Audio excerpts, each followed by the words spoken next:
கணதி upcoming எபிசோடில் இங்கே காவேரி ரொம்பவுமே கஷ்டப்படுறாங்க. விஜய் என்ன நம்ம மேலே அவ்வளோ பாசமாக இருந்தார். ஆனால் கடைசியில் இந்த வெண்ணிலா வந்த உடனே அப்படியே டோட்டலாக சேஞ்ச் ஆகிட்டாரே. இவரை என்னால் புரிஞ்சிக்கவே முடியலையே. இவர் பண்ணுறதெல்லாம் பார்க்கும்போது எனக்கு ரொம்ப பயமாக இருக்குது. அவர் நம்ம கூட இருந்த வரைக்கும் கண்டிப்பாக நமக்கு மட்டும்தான் அவர் அப்படின்னு நினச்சோம். ஆனால் அவர் இப்போது பண்ணுறதெல்லாம் பார்க்கும்போது எனக்கு அவர் மேலே ரொம்பவுமே பொசசிவ்னஸ் அதிகமாகுது. அவர் மேலே இருக்கிற லவ் எனக்கு இப்போ தான் நல்லாவே புரியுது. ஆரம்பத்தில் கூட நாம் நினச்சோம்ல, வெண்ணிலா வந்துட்டா நாம் வேணால் ஒதுங்கிக்கலாம். ஏன்னா விஜய் வெண்ணிலாவை அந்தளவுக்கு லவ் பண்ணியிருக்காருன்னு நாம் நினச்சோம். ஆனால் இப்போது விஜய் வெண்ணிலா கூட சேர்ந்து போகிறதையும் வரதையும் பார்க்கும்போது மனசு கடந்து அடிச்சுக்குது. நாம் ஏமாந்துட்டோமோன்னு பயமாக இருக்குது. என்ன பண்ணுறதுன்னு தெரியாமல் இங்கே காவேரி ரொம்பவுமே ஃபீல் பண்ணிகிட்ருக்காங்க. இங்கே ஒரு பக்கம் வெண்ணிலாவை இருக்கிறதுலையே சென்னையிலேயே பெரிய சைக்காட்டிஸ்ட்டை நம்ம விஜய் அழைச்சிட்டு போகிறாரு. அழைச்சிட்டு போயிட்டு வெண்ணிலாவை காட்டுறாங்க. காட்டி இங்கே விஜய் வெண்ணிலாவை பற்றின விஷயங்களை கேட்குறாங்க.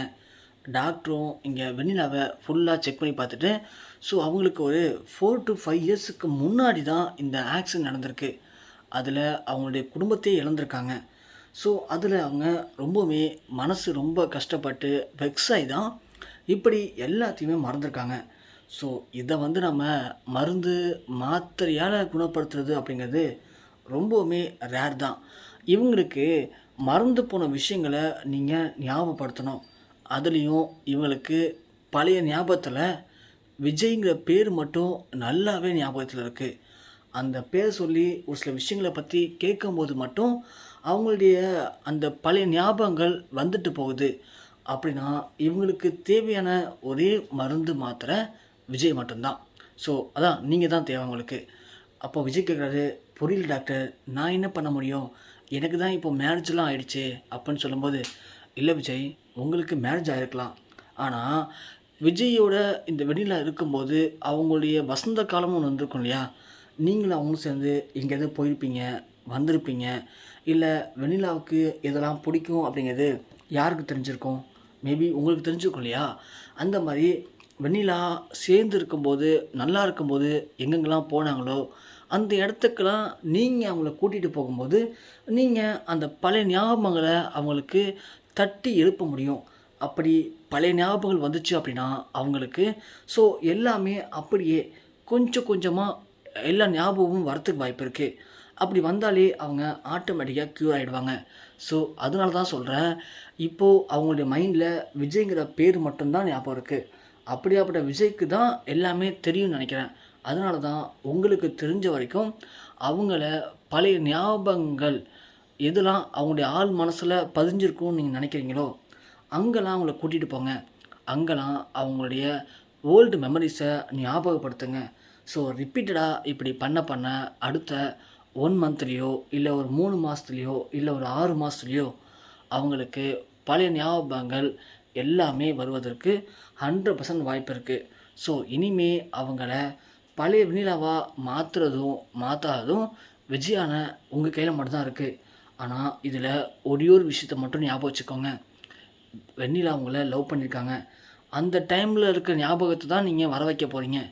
அப்படி இருக்கும்போது உனக்கு ஆக்சிடெண்ட் ஆகிடுச்சு, அதனால் நான் இப்போது வேறொரு பொண்ணை கல்யாணம் பண்ணிக்கிட்டேன், ஸோ என் லைஃப்பும் உன் லைஃப்பும் வேறு, இந்த மாதிரி உங்களுடைய பர்சனல் விஷயத்த, ஸோ இப்போ நீங்கள் மேரேஜ் பண்ணியிருக்க விஷயத்த எக்காரணத்தை கொண்டும் வெண்ணிலாவுக்கு ஞாபகப்படுத்தவே கூடாது. ஸோ அந்த மெமரிஸ் அவங்க பொறுத்த வரைக்கும் உங்களை லவ் பண்ணுற மெமரிஸில் உங்களுக்கு மேரேஜ் ஆகிடுச்சு அப்படிங்கிறது தெரிஞ்சதுன்னா இது வேறு மாதிரி பாதிப்பை ஏற்படுத்தும். சொல்லப்போனால் அவங்களுடைய பிரெயினுக்கு போகிற நரம்புகளில் பாதிப்பை ஏற்படுத்தி அவங்களுடைய உயிருக்கு ஆபத்தாக போய் முடிய வாய்ப்பு இருக்குது. ஸோ இப்போது ஞாபகம் இல்லாமல் இருக்காங்க. இது அவங்களுக்கு பேராபத்தை ஏற்படுத்தும். அதனால் எக்காரணத்தை கொண்டும் அவங்களுடைய பழைய ஞாபகங்களை பற்றி மட்டும் பேசுங்க. இப்போது உங்களுடைய கரண்ட் லைஃப்பை அவங்களுடைய லைஃபுக்குள்ளே எக்காரணத்தை கொண்டும் கொண்டு போகாமல் இருந்துக்கோங்க. அப்படி நீங்கள் கேர்ஃபுல்லாக பார்த்துக்கிட்டிங்கன்னா ஈஸியாக அவங்கள குணமாக்கிடலாம். அப்புறம் டாக்டர் சொல்லவும் விஜய் உடனே யோசிச்சிட்டே வராரு, எனக்கு தெரியும் வெண்ணிலாவுக்கு இப்போது நாம் மட்டும்தான் ஒரே மருந்து. ஆனால் அதுக்காக நாம் ஒன்றும் காவிரியை மறக்க போகிறது இல்லையே. நாம் தான் வீட்டில் இருக்கவங்களாம் காவிரிகிட்ட தப்பான விஷயத்தை ஷேர் பண்ணுறாங்க. அதனால தான் காவிரிக்கு நாம் தெளிவாக ஒரு லெட்டர் எழுதி வச்சுருக்கோம். அந்த லெட்டரில் காவிரிக்கு புரிகிற மாதிரி என்னுடைய மனசில் இருக்கிற எல்லாத்தையுமே எழுதியிருக்கேன்.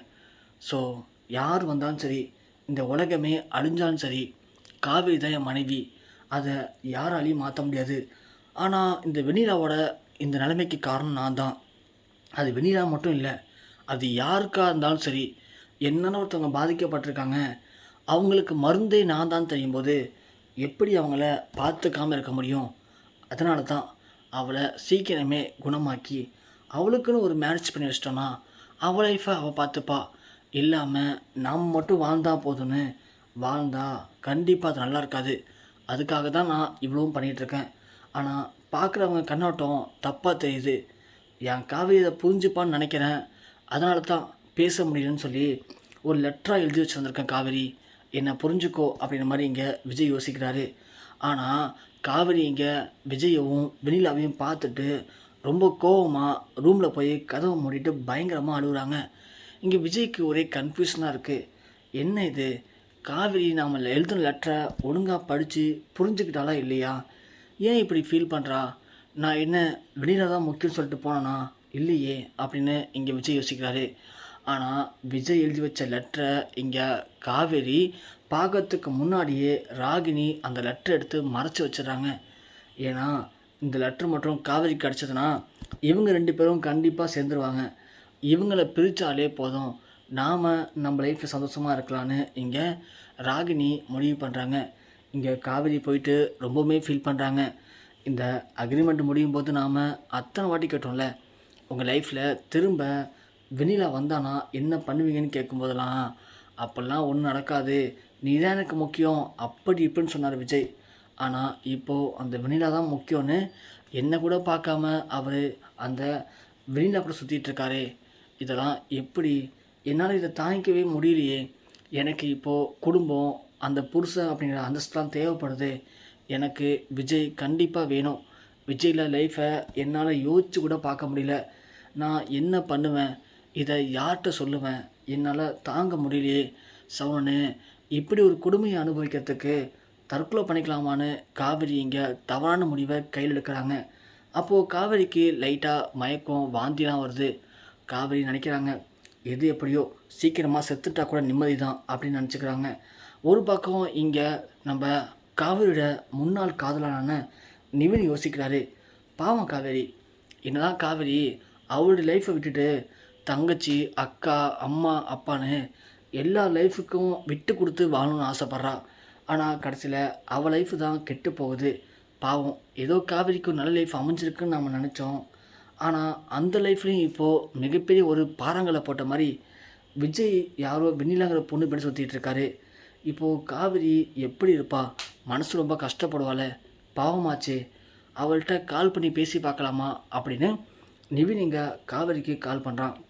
ஆனால் காவேரி ஃபோன் எடுத்து பார்த்துட்டு, நிவின் எதுக்கு கால் பண்ணுறான்? ஒருவேளை இந்த விஷயமாக கூட பேச இருக்கலாம். இப்போது என்னால் இதை பற்றி யார்கிட்டையுமே பேச முடியாது அப்படின்னு காவேரி ஃபோனை சைனில் போட்டு அமைதியாக அழுதுகிட்டே படுத்திருக்காங்க.